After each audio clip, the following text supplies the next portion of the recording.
অন্য কিছু নিয়ে কি ভিডিও বানাবো, রঘু ডাকাত নিয়ে শুধু বলে যাবো, খবর করে যাবো ভাই। রঘু ডাকাত আসছে বলে কথা, রঘু ডাকাতের মহরত হয়েছে বলে কথা, কিছু ছোট ছোট ভিডিওস আমাদের চোখের সামনে এসছে, সেটা নিয়ে কথা বলবো। এবং অবশ্যই রঘু ডাকাতের দেবদার লুক নিয়েও কথা বলবো। মানে রঘু ডাকাতের দেবদার লুক না, এটা দেবদার একটা স্মাইলি পাওয়া গিয়েছে, মহেন্দ্র সোনির পক্ষ থেকে পোস্ট করা হয়েছে। যা যেখান থেকে দেখতে পাবো সেগুলো নিয়ে কথা বলবো। আর কি করব বন্ধুরা, যেহেতু আমি ওখানে উপস্থিত নেই তাই আমাকে এইভাবেই কথা বলতে হবে আর কি। কী করা যাবে। থ্যাঙ্কস টু হাসান আমাকে পাঠালো। প্রথমত মহেন্দ্র সোনির পক্ষ থেকে যে পোস্টটা করা হয়েছে অফিসিয়ালি 37 মিনিট আগে, সেটা কিন্তু দেখাই তোমাদেরকে।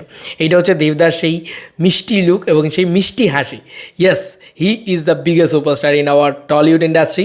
আবারও বিগ বাজেট বাংলা মাস সিনেমা, সেটা কিন্তু এই মানুষটা করতে চলেছে। এবং দেব SBF কোলাবোরেশন মাস সিনেমায় কত বছর বাদে আবার হতে চলেছে, তো এটা একটা বিরাট ব্যাপার।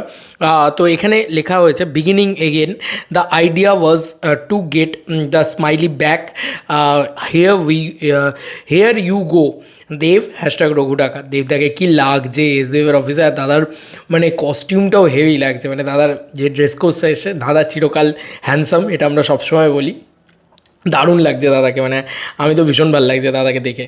মানে যাই হোক, এখানে ফোকাস নিচ্ছে না, বাট ভীষণ ভালো লাগছে। দেখো দাদাকে ভীষণ ভীষণ ভীষণ কিউট লাগছে, মিষ্টি লাগছে। আর দাদার এই কিউট হাসিটাই তো, এবং এই যে বিয়ার্ড লুক, এত বড় বিয়ার্ড, এটা রঘু ডাকাতে থাকবে।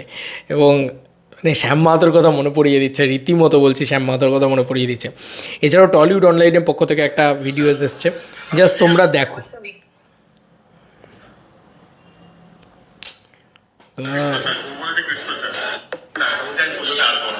আমি জিজ্ঞেস করেছিলাম তুই বল আমি পুজোয় আসবো না ক্রিসমাস আসবো, বলেছে ক্রিসমাস এই আন্ডারস্ট্যান্ডিংটা।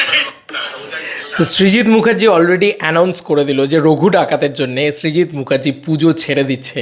ইয়েস বন্ধুরা, এই আন্ডারস্ট্যান্ডিংটা দরকার। যবে জানলা প্রোডাকশন এটা করবে, তবে থেকে দেখবে ইন্ডাস্ট্রি আরও গ্রোথ হবে। বারবার বলেছিলাম, খাদান যে ব্যবসাটা করেছে সেই সময় যদি কোনো ফ্যামিলি ড্রামা না থাকতো, কোনো না থাকতো, আরও অনেক ব্যবসা করতে পারতো খাদান, তাতে ইন্ডাস্ট্রিই ভালো হতো। মানে ওই টাইম পিরিয়ডটাতে যদি শোজ আরও বেশি দেওয়া হতো, খাদানের যে আজকের নাম্বারসটা 20 কোটি, সেটা আই এম শিওর সেটা 25 কোটির ওপরে গিয়ে থাকতো, আরও বেশি হতো। মানে 25 কোটির থেকেও বেশি হতো। তো 25 কোটির থেকে বেশি হওয়া মানে বুঝতে পারছো কোথায় গিয়ে দাঁড়াতো। 30 কোটির কাছাকাছি চলে যেতে পারতো খাদান। কিন্তু ব্যাপারটা এটাই প্রবলেম যে আমাদের ইন্ডাস্ট্রি তো কিছুতেই নিজেদের ভিতরে আন্ডারস্ট্যান্ডিংটা রাখে না। তো সৃজিতদা রেখেছে, এটাই ভালো লাগার বিষয় যে সৃজিতদা এই জিনিসটা রাখছে। এবং অলরেডি টলিউড অনলাইনের পক্ষ থেকে এটা জানতে পারা গেল, এক্সক্লুসিভলি আমরা জানতে পারলাম এই ভিডিওটাতে। এবং সৃজিত মুখার্জি ক্রিসমাসে আসছে। সৃজিত মুখার্জি উইঙ্কেল টুইঙ্কেল নিয়ে ক্রিসমাসে আসছে নাকি অন্য কোনো ছবি নিয়ে I don't know, but Srijit Mukherjee ক্রিসমাসে আসছে। পুজোটা সৃজিত মুখার্জি ছেড়ে দিচ্ছে। সবাই ভেবেছিল সৃজিতদা তো আসবে, সৃজিতদা তো পুজোয় আসবে, না না, সৃজিত মুখার্জি পুজোটা পুরোপুরি ছেড়ে দিচ্ছে। এই দুর্গা পুজো কিন্তু শুধুমাত্র দেবদার। আর আমি অন্য কোনো ছবিকে ছবি বলে মনেই করবো না এটার সামনে, সত্যি কথা বলছি। আমার কাছে ভাই এই পুজো অনলি দেবদার, কিচ্ছু করার নেই ভাই। ডাই হার্টের দেবদার ফ্যান তো কিছু করার নেই। আমার কাছে এই পুজো দেবদার। তো একটা হিউজ মাস ধামাকা যাকে বলা যেতে পারে, সেইটা আসতে চলেছে। তো দেখা যাক মানে আর কি আমরা দেখতে পাই। এবং বলে রাখি, দেবদার যে স্টোরিটা পোস্ট করেছিল নিজের পক্ষ থেকে, সেই স্টোরিটার জিনিসপত্র তোমাদেরকে একটুখানি দেখায়। এটা থ্যাঙ্কস টু অর্জুন, ও আমাকে পাঠালো, পুরো একদম করে পাঠিয়েছে। সেটাও কিন্তু ও দেখাচ্ছে দেবদা যে ছবিটা তুলেছে, সেখানে দেবদার রিফ্লেকশনটা, সেখানে দেবদাকে বোঝা যাচ্ছে যে দেবদার ছবিটা তুলছে। পাশে কি ইধিকা, আই ডোন্ট নো, বুঝতে পারছি না ঠিক। পাশের ছবিটাতে অতটা না ক্লিয়ার না, পাশের লোকজনকে, দেবদাকে ক্লিয়ারলি বোঝা যাচ্ছে। এটাও তোমাদেরকে বলে দিলাম। তো যখন জানতে পারবো এই মহরত থেকে আছি এখানে, আপডেট দিতে থাকবো। যে কারণেই তো বললাম না, সব কিছু ক্যান্সেল করে বাড়িতে বসে আছি। দেবদার জন্য সব কিছু ছাড়তে রাজি আছি, তোমার জন্য গুরু সব কিছু ছাড়তে রাজি আছি। শুধু তুমি ধামাকা করো, ব্লাস্ট ঘটাও জাস্ট। মানে রঘু ডাকাত ব্লাস্ট কিন্তু শুরু হয়ে গেছে। মহেন্দ্র সোনি এক্সাইটেড হয়ে গেছে।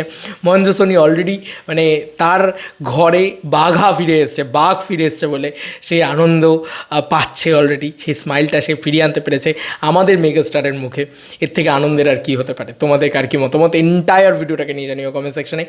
যেখান থেকে পাচ্ছি সেগুলো নিয়ে সঙ্গে সঙ্গে কথা বলছি। রঘু ডাকাত ছাড়া অন্য কিছু পাচ্ছি না ভাই। পেলে সঙ্গে সঙ্গে রঘু ডাকাত নিয়ে জানাচ্ছি তোমাদেরকে। চলো, বাই বাই।